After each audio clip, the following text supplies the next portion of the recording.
Hi, everyone, and welcome back to the Next Goods podcast, where it is our aim to speak to founders who are building the next generation of consumer brands. Today on the podcast, I'm joined by Ryan Black, who is the co founder of Buddy Bites, which is a pet food company based out of Hong Kong. Ryan started this company with his friend Chris during COVID. And since 3 years of operations, they have doubled revenues every year by following a D2C subscription based model. Number one, we discussed about the pet food industry in general. What is the industry dynamics? Who are the key players? And what problems existed before Ryan entered this industry? Number two, we discussed the consumer behavior and purchasing patterns of pet parents and dog parents and how they make a decision to buy premium products in this space. Number three was just Ryan's 0 to 1 journey on how they bootstrapped this business and grew revenues 100% year over year. And lastly, we spoke to Ryan about just tips for D2C founders and how to build a successful direct to consumer business in 2024. This is an extremely value packed conversation, so I would urge you to stay till the end. But of course, if you're interested in specific parts, then we'll have timestamps in the description below. Enjoy the conversation and thanks for watching.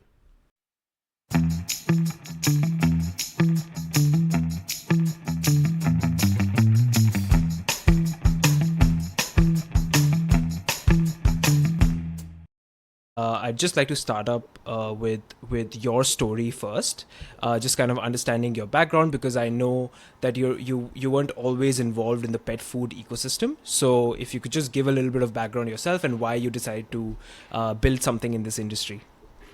Sure, yeah. My pivot into pet food is quite a strange one. I actually used to work in real estate and real estate finance, so across sort of real estate agencies and then a small real estate fund.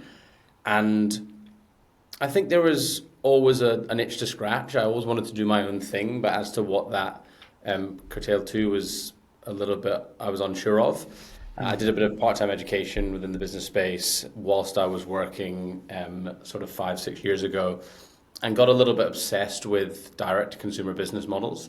I've always quite enjoyed behavioral economics and kind of consumer psychology. So went down that rabbit hole, listened to every podcast I could, read every book I could, and kind of felt that there was a point where I was going to do something in the D2C space. And then through kind of serendipity landed on pet food alongside my co-founder, Chris. I had dinner at his house in like January 2020, and he had 20 kilos of dog food in the corner of his house in kind of rural Hong Kong for his two large adopted dogs. And we just got talking as to the convoluted route of acquiring pet food and as to why he bought the food he purchased. And that was Jan 2020. So we both sort of had a quick discussion, like, shall we look into doing this? Yeah. February 2020 hit, and suddenly we were like, well, if we're going to launch an e-commerce business, we've got a pretty interesting dynamic to do so, and we just spent the next little while clubbing it together. But I'm curious, right? So D2C kind of really exploded during the post-COVID time. There was like so many different sub-segments of it, right? So people were doing apparel, people were doing skincare. Why pet food specifically for yourself? Did you see gaps in this market that you wanted to solve?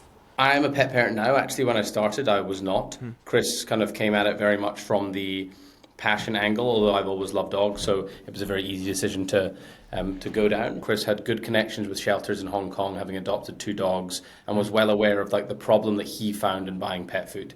He found that he wasn't sure what he was buying and why he was buying it. He was buying it from the local shop down the road, putting it in the back of his car, driving back, carrying it up 3 flights of stairs to get it home.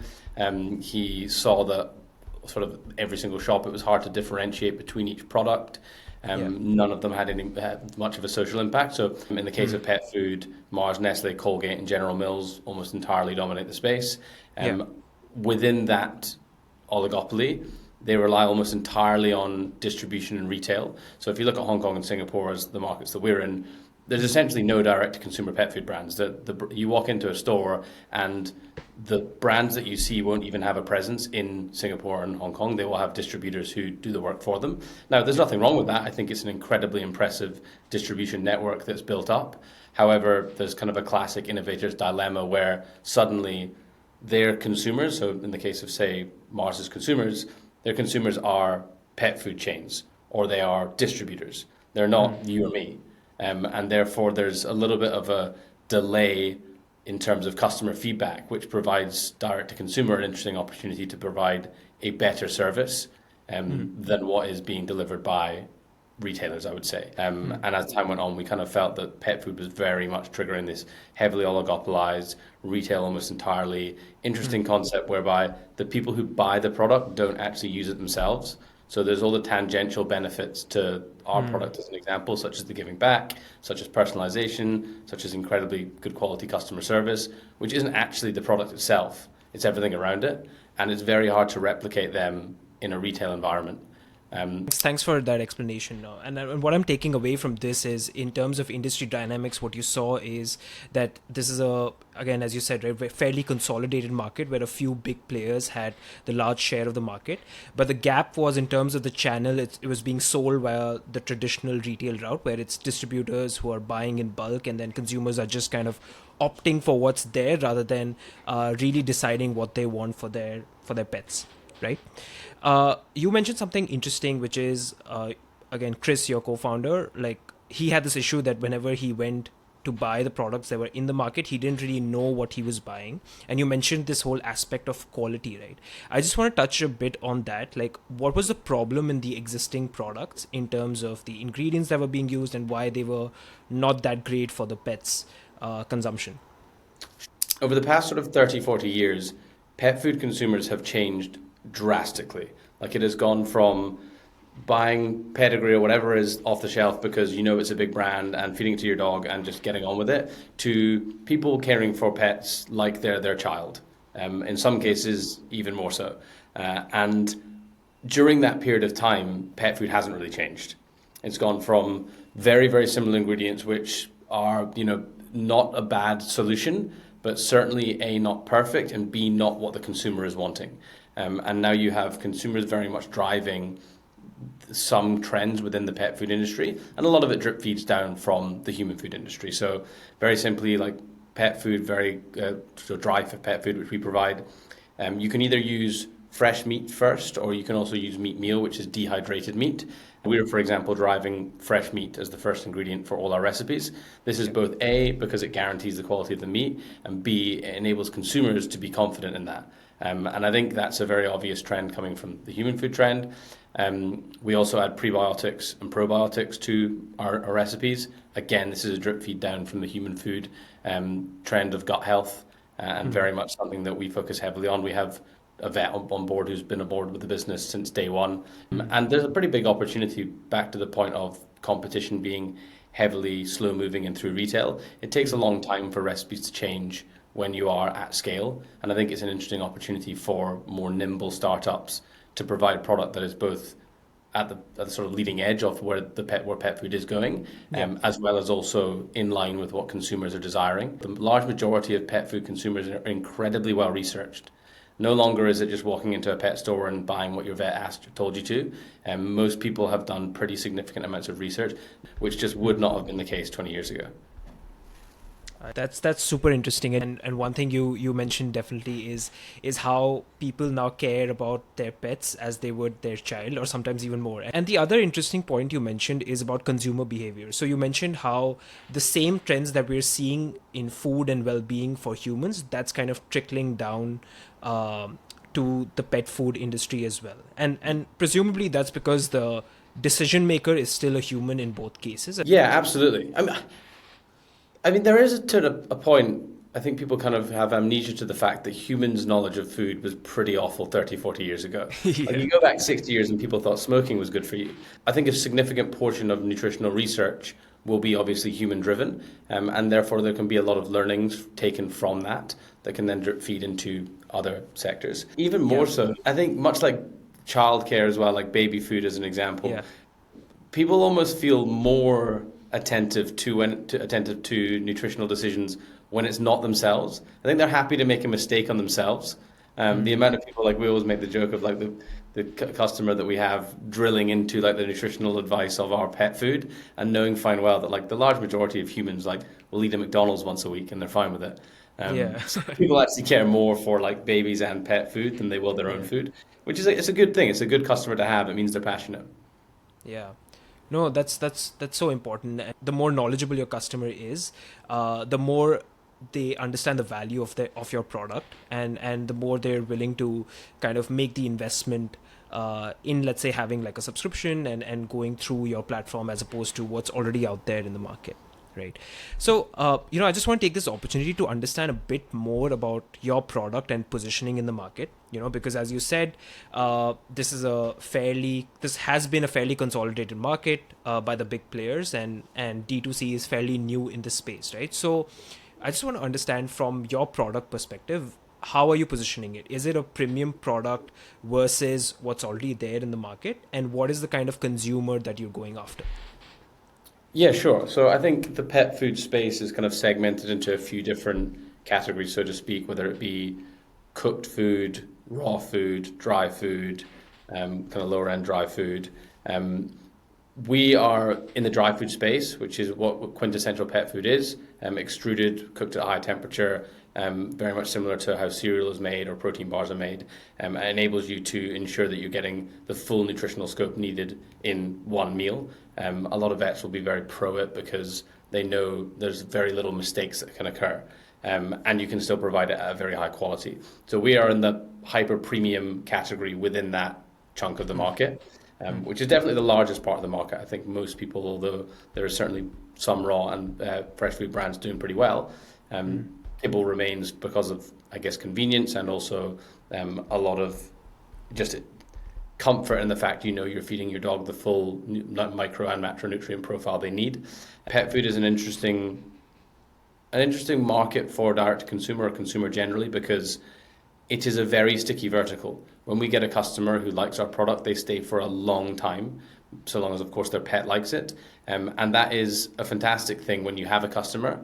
On the flip side of that, it is challenging to get a customer to move across. If they're happy with the product, ensuring that they are actually willing to try a new product is not that easy. So you really have to come at it from creating a genuine reason for somebody to try Buddy Bites. But as you really in just generally in this industry and other industries where it's difficult to acquire customers, are there any sort of special marketing efforts that you do? So I think it's a blessing and a curse being in the region that we're in that there is very little competition for genuine challenger brands. If you look to the US and Europe now, whether it's razors, whether it's deodorant, whether it's pet food, there are a huge number of really aggressive direct-to-consumer or omni-channel brands delivering high-quality content through Meta, through Google, through other channels, through influencers, as you say. Now, I think these are all opportunities for us. There's a lack of attention towards it from the talent in the industry, I suppose. So we very heavily focused on ensuring that we brought it in-house as quickly as we could. So we had hired a performance marketing lead within sort of 6 months, as we knew fine well that Meta and Google, amongst other, TikTok Shop as an example now, are kind of key factors for ensuring growth within the business.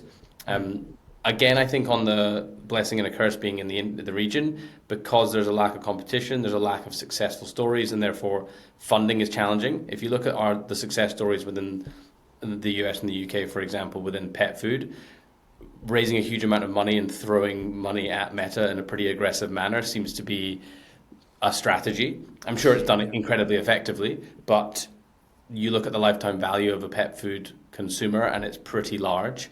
Therefore, you do have the ability to run at a deficit for a significant length of time and trust the churn or trust the retention of your customer. Now, we've not had the blessing of being able to do that because we've always been relatively, not fully bootstrapped, but we've never raised a huge amount of capital. However, we do to some extent focus on being able to ensure that customers are acquired through these channels, perhaps not profitably month one or two, but relatively swiftly they do become profitable. Because for a while we heavily discounted month one, but again, having seen that we don't have a huge amount of direct competition, we actually tested lowering that bit by bit. Still a discount to enable people to try it, but we've not seen any significant change in acquisition costs from reducing that discount. Samples, as you mentioned, is definitely something that's important. We find that taste is one of the most important factors with pet food. You need to make sure your dog likes it, regardless of how healthy it is. If your dog doesn't eat it, it's redundant, and therefore making sure you get it in people's hands is vital.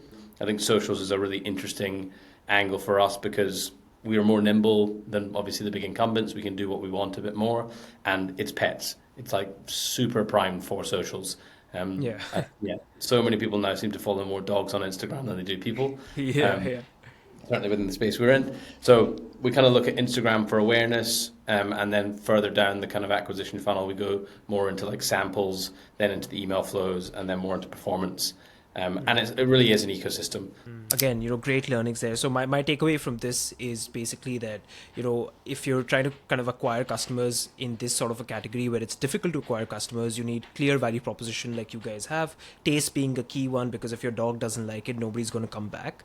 The second is you decided early that the lifetime value of your potential customer is quite high, so it makes sense to invest early on in performance marketing, going and hiring out a lead, and then building that ecosystem through, again, socials, performance marketing ads, and just constant value proposition and just constantly speaking about yourself. So I think that's a very good sort of strategy that the people in the space can adopt.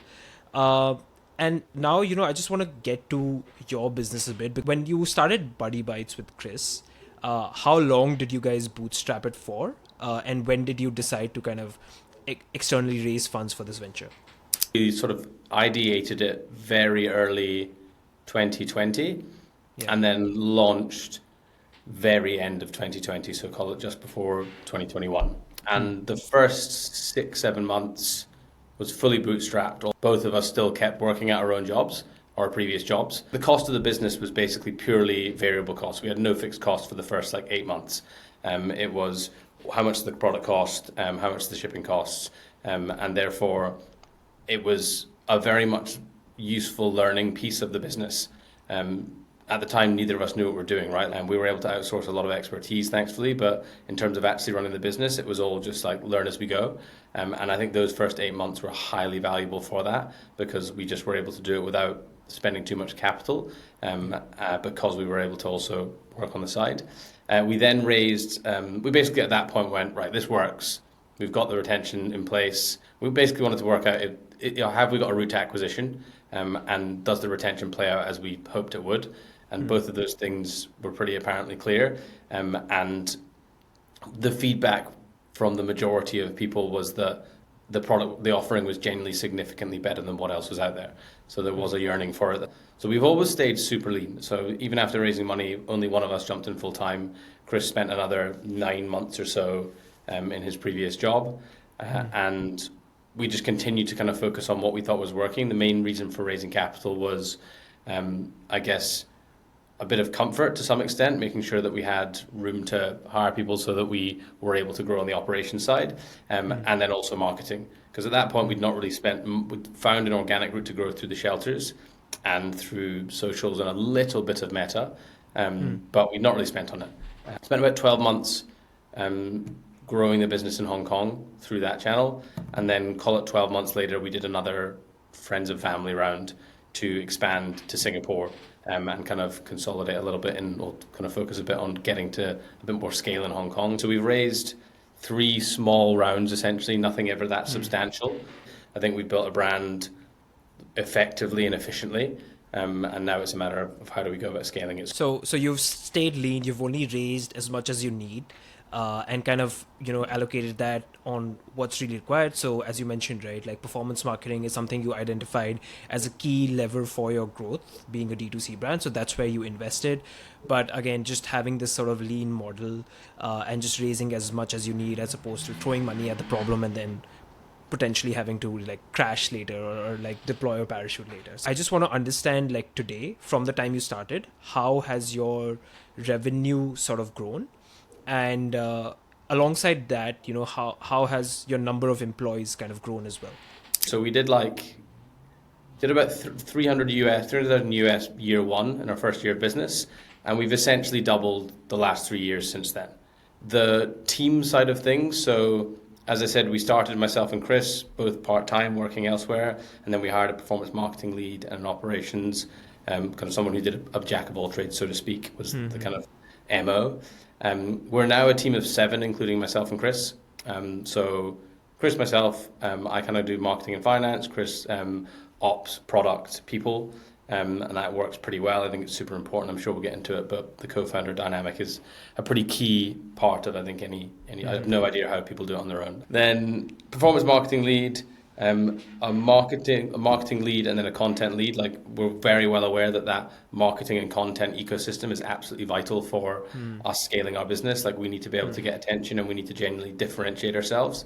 And so a big portion of the business, therefore, is marketing focused.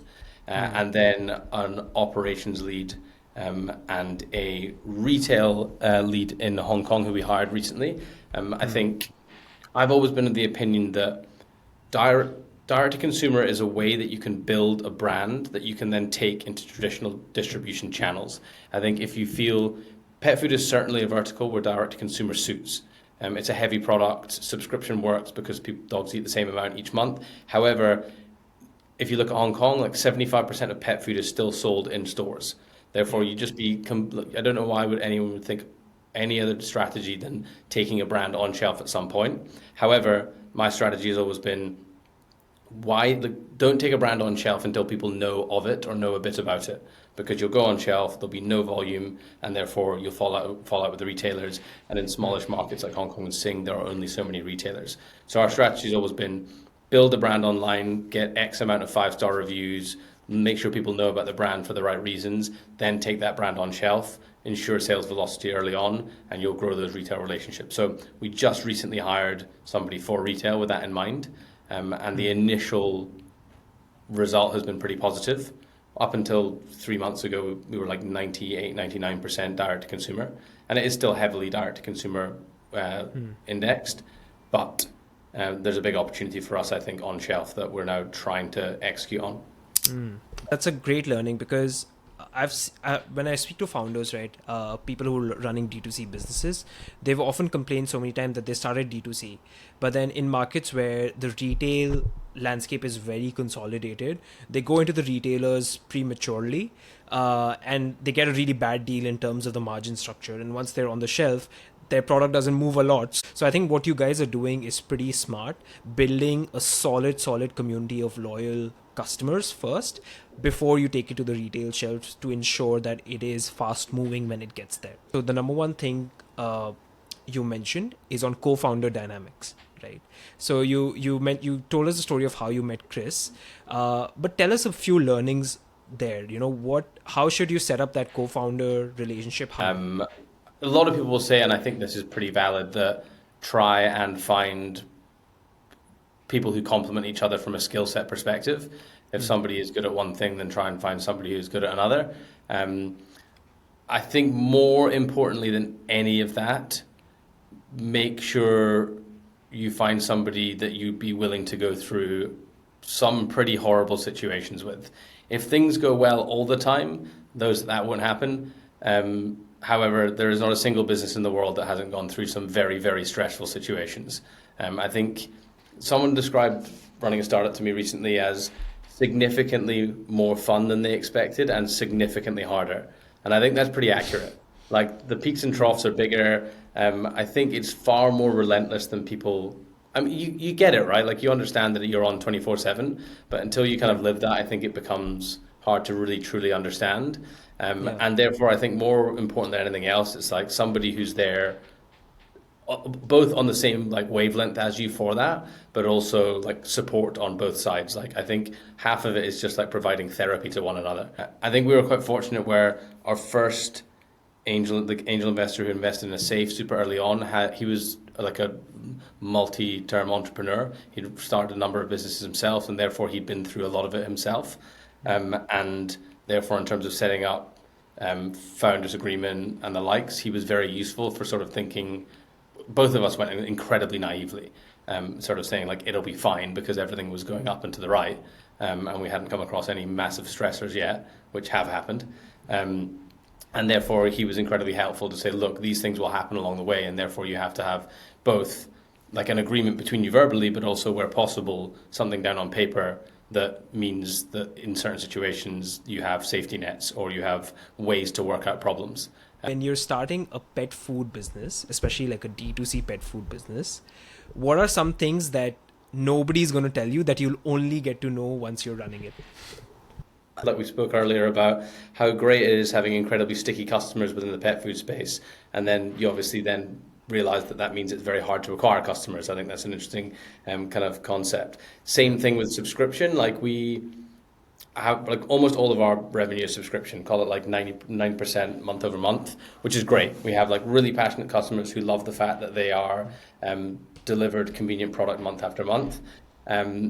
When there's supply chain issues, that becomes incredibly stressful. So we call it 9 months ago, thereabouts, we had a packaging line issue in terms of the filling of food that was then combined with the Suez Canal closing, which is something that I never thought would be an issue in my life.